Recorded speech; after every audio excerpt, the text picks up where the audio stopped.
Welcome to Snacks Weekly on Data Science. This podcast is all about making data science and machine learning knowledge accessible and less intimidating. Today, we are going to talk about experimentation. This episode is based on a tech blog titled Scaling Experimentation Quality at Bookings.com, published by their data science team. Throughout this episode, we will explore this topic from both the business and technical angles. Now, let's dive in. On the business side, let's first take a look at the problem to be solved. Booking.com is one of the world's largest online travel platforms. It connects millions of travelers with hotels, vacation rentals, flights, attractions, and transportations across more than 200 countries and territories. Every day, users interact with countless travel features, from search and recommendations to pricing, promotions, booking flows. To continuously improve those experiences, the company has built its own experimentation platform to guide product decisions. At Booking.com's scale, experimentation is much more than a statistical exercise. It has significant operational challenges. Running thousands of experiments, meaning hundreds of engineers, product managers, data scientists are constantly making decisions about experiment design, execution, and interpretation. The experimentation platform itself can automate randomization and data collection, but it can't automatically guarantee that every experiment follows sound scientific practices.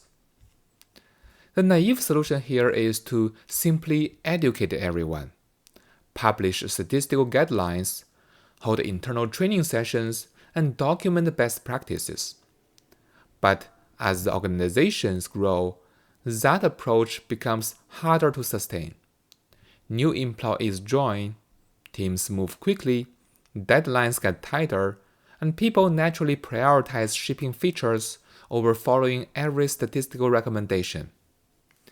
Even well-intentioned teams may skip power calculations, stop experiments early after seeing promising results, or draw conclusions from data that isn't reliable yet. The outcome would be a seemingly subtle but a very important problem. The company may be running more experiments than ever, but the quality of those experiments could quietly decline.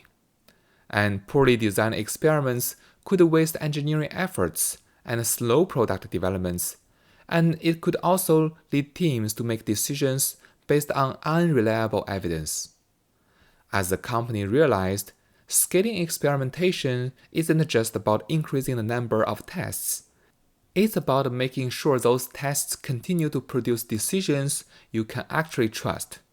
The quality matters. Now that we've understood the business problem to solve, let's dive into the technical side to see how the team tackled this challenge. To guard and improve experimentation quality, there are generally two philosophies for the experimentation governance: enforce strict rules, or invest in education.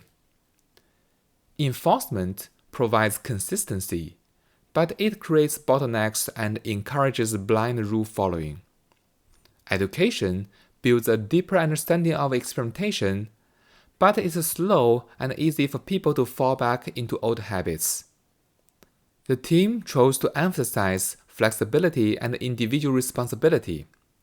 To make this philosophy work at scale, it developed its solutions in 3 stages: process, metric, and tool. Let's take a look at how those stages work out. The first stage was the process. Before introducing any dashboards or platform changes, the company invested in community initiatives to build a shared culture around good experimentation.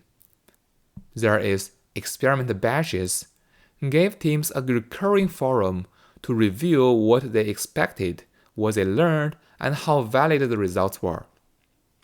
There is smaller peer review groups audited randomly selected experiments, and provided direct feedback to experiment owners.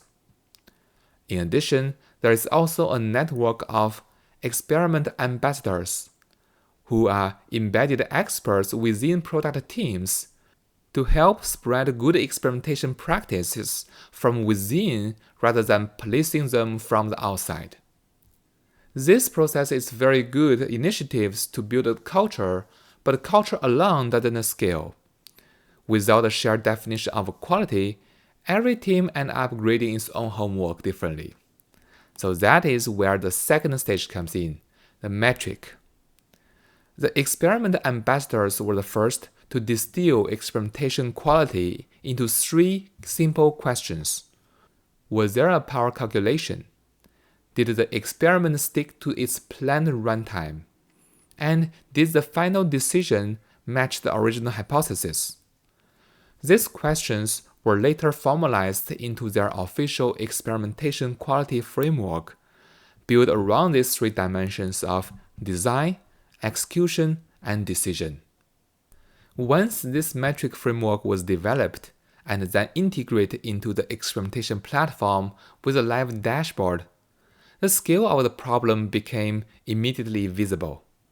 There is 80% of experiments had no power calculation at all. This highlighted why identifying these issues is so important.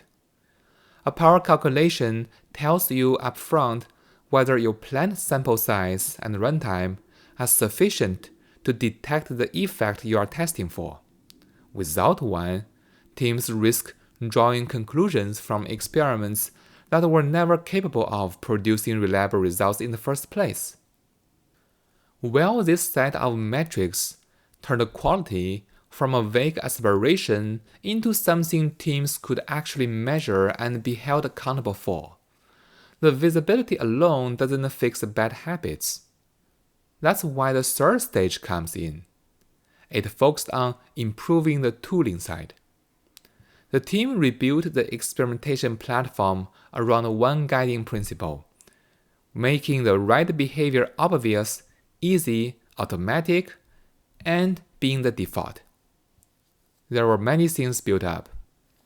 A dedicated quality tab next to every experiment automatically flagged quality issues and explained how to fix them on the spot. A power menu visualized the trade-off between experiment runtime and the minimum detectable effect size, and allowing the team to make informed decisions instead of guessing. An automatic power calculation feature handled the statistical calculations after a short burn-in period, reducing manual efforts needed. Finally, new default settings hide secondary metrics that often encourage teams to repeatedly check results during an experiment, steering them toward a single pre-registered decision metric that actually mattered. These are great tooling efforts to eventually building up the metric and the process into the daily work. Now that we've discussed both the business problem and the technical solution, let's wrap it up.